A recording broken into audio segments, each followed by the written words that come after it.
What's going on, people? Ryan Williams ASC back with another match preview. Of course, it is another London derby. It's Arsenal taking on West Ham. If you're new to the channel, please make sure you like, share and subscribe. Let me know your thoughts on the comment section, and again, subscribe. It's important here on Ryan Williams AFC. So of course, guys, second fixture of the Premier League. Of course, Arsenal coming back from a successful win, opening day win against Fulham, Craven Cottage, another London derby, of course, 3-0. So since then, there has been quite a few interesting situations going on in the transfer window, of course. Let's quickly cover that right before we get into the match preview, of course. So we know right now it's all about Houssem Aouar, and you know, there's a lot of news, a lot of speculation that Arsenal could get this transfer done. £36.5 million is what Arsenal are looking to bid, as well as probably add-ons, of course.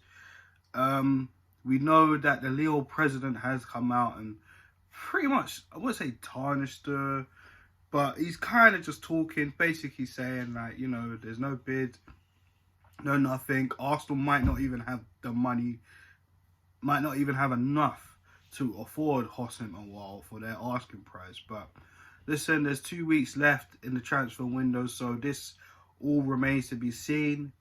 Can we get our man in Houssem Aouar? That remains to be seen.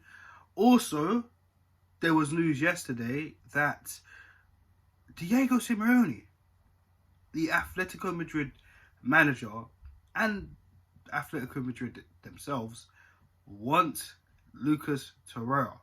That is a report, and listen, what I can say to that is, you know what we want. You know what we want. Okay, Torreira, you know, it hasn't really worked out for him here at Arsenal, but let's just be honest, guys. This really should just be a straight swap. I mean, come on. If they want cash as well, fair enough, because we know Torino and Florentino have been looking to bid for Lucas Torreira for around 22 to 25 million pounds. No, that's not really much profit from how much we bought him anyways, but regardless, you know, he doesn't really seem happy to be here. You know, he's quite homesick. He more than likely wants to go back to Italy. But going to Atletico Madrid, a team that will actually challenge for a league title. When you look at the teams in La Liga, it's only Barcelona and Real Madrid, but Atletico Madrid could try a thing, you never know. They are in the Champions League also. That is a big step up for him in terms of getting Champions League football. But, you know, the reports are saying that Thomas Partey wants to come to Arsenal. We've been hearing it throughout the whole summer.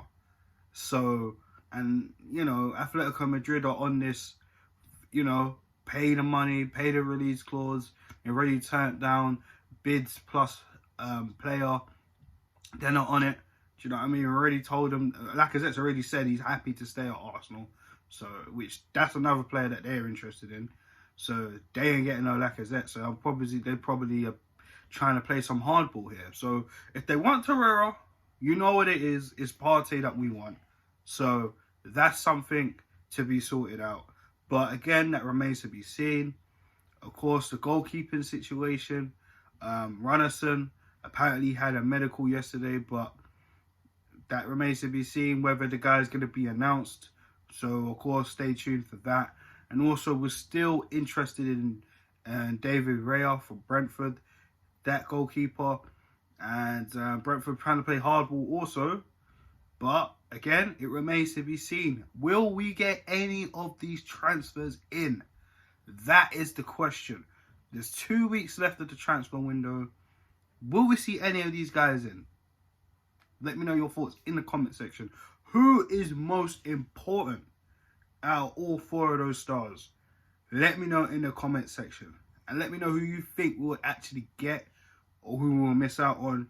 Will we sign any of them? 3, 4, 2, or probably 1? Let me know in the comment section. So, let's move away from that. Let's talk about West Ham. Now, they haven't exactly had the best of starts in the Premier League, and it's not exactly quite rosy over there at West Ham.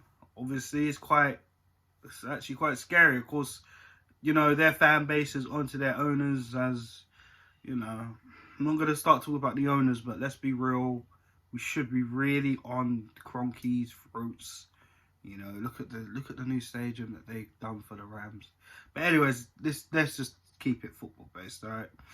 So of course, West Ham right now not looking too well, not looking too good. We already know what's up, and a poor start to the Premier League for them. But can we get another win in the Premier League? Second game in a row against West Ham. West Ham looking for something. So we have to be cautious. I see a lot of us online, a lot of the fan base saying it should be an easy win, roll over X, Y, and Z. Don't get me wrong, I do agree with you. But at the end of the day, you can only beat what's in front of you. Do you know what I mean? And I'm not saying we can't beat West Ham. We should beat West Ham. But can we beat West Ham? That is the question. So, here is my starting lineup. Not really much different, personally, from last week, which was selected. So, Leno in goal. Going to stick with the formation, of course, the 3-4-3. Gabriel, Rob Holden, and Kieran as the back three. I think they were impressive last week. Of course, Leno and Gabriel had that little mishap. But of course, once the game started getting going, you didn't see anything else. You didn't see anything like that again. It's as simple as that. Gabriel's got another game to prove his worth. Of course, a lot of the Arsenal fan base, including myself, were happy with his debut, his performances, especially the goal.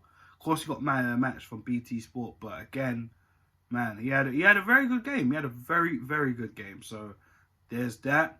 Rob Holden again, who was linked with a move away to West Ham, funnily enough. I didn't actually talk about that. But of course, he turned that down, proving he still wants to fight for his place at Arsenal. So he's definitely going to have to, prove his point in this game as well against a team that was looking at him in the transfer window. So, Rob had a good game last week as well. So, no problems with that. Kieran Tierney, you know how I feel about Tierney. He's just exceptional, isn't he? He really is. But that's the back three. We know David Luiz has recovered a little bit from his neck injury, but not exactly 100% fit, which is what I've been told. So, of course, that's why he's not going to play today, supposedly.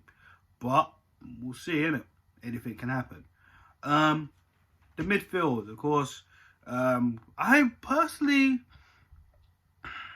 it's tough because I say this all the time, because El Neni, should he start? I mean, since he's come back from the first few games, the Community Shield against Liverpool and of course the game against Fulham, he's had really, really good performances. And to be honest with you, I think we're better off just keeping him in there, man. I mean, don't break what's not broken. Don't try and fix what's not broken. You know the saying. I'm sorry if I marked it up.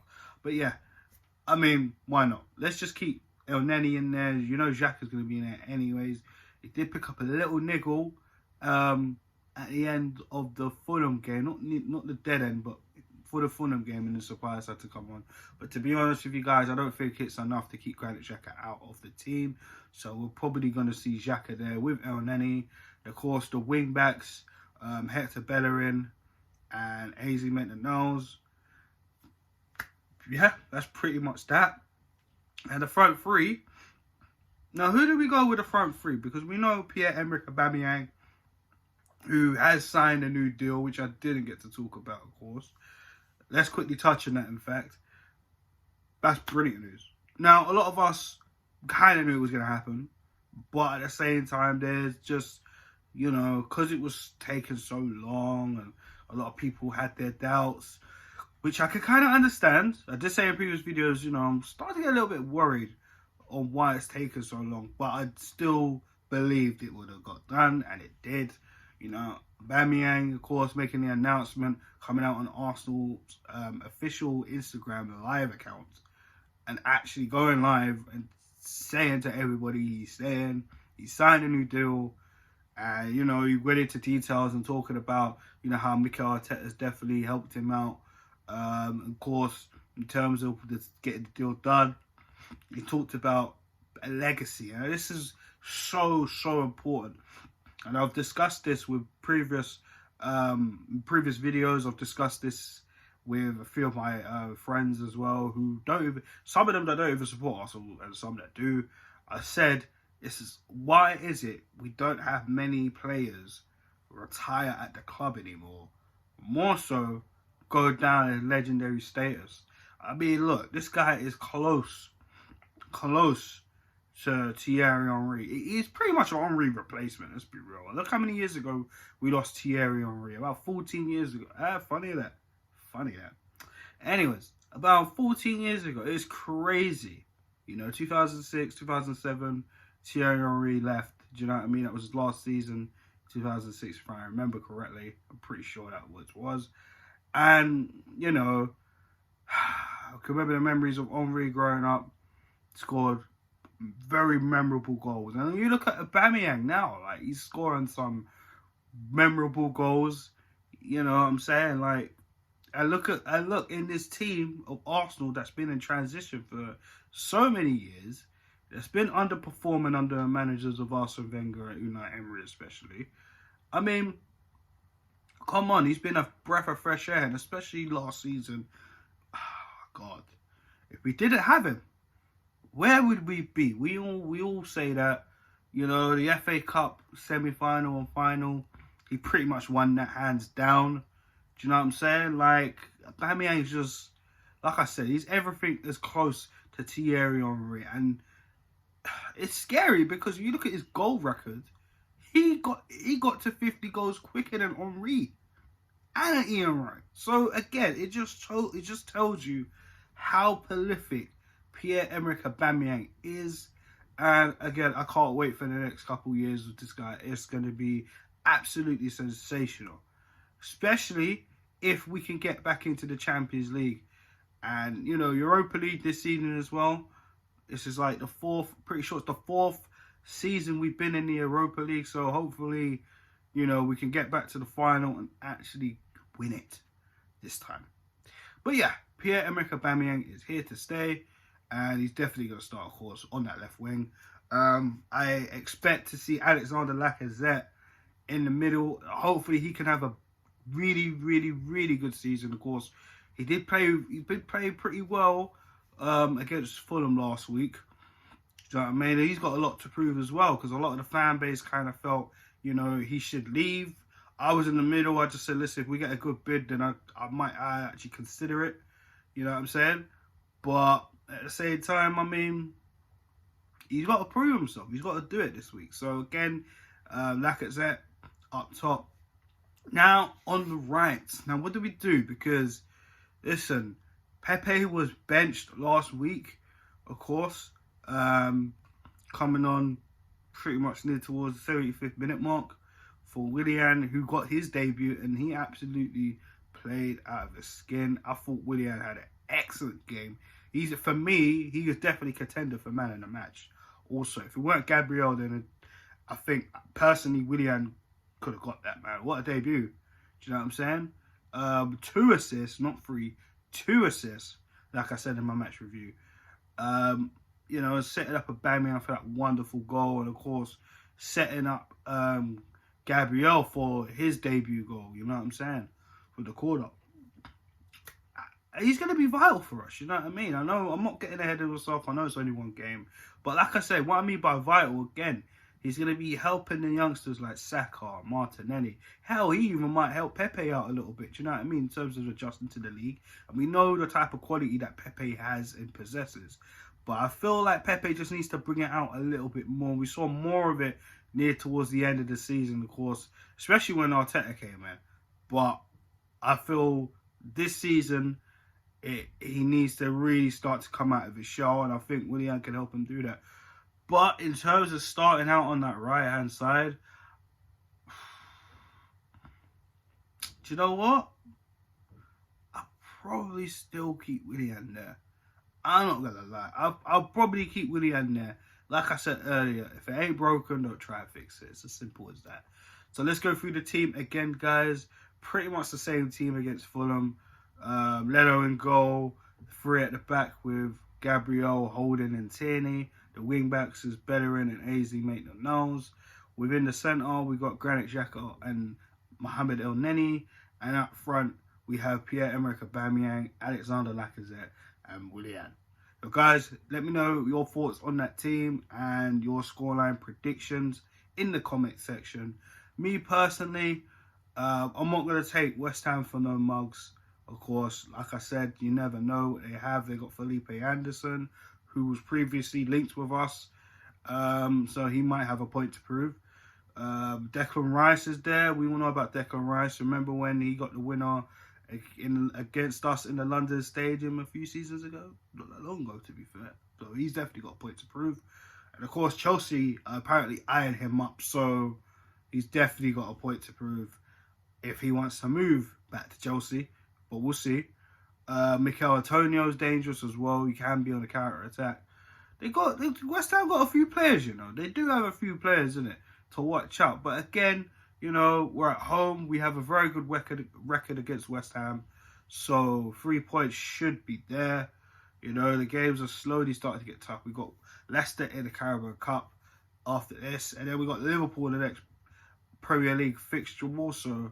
So, hell, listen, man, I'm telling you now, we definitely got to win this game. So for me, I'm gonna go bold. I'm gonna go strong. I'm gonna say a 3-1 victory. They might score, you know. We still need to be tested as a defense. You know, I'm not taking anything away from Fulham, but they're a newly promoted team. West Ham, however, haven't exactly been great, even at the back end of last season. But they are no mugs, like I just said.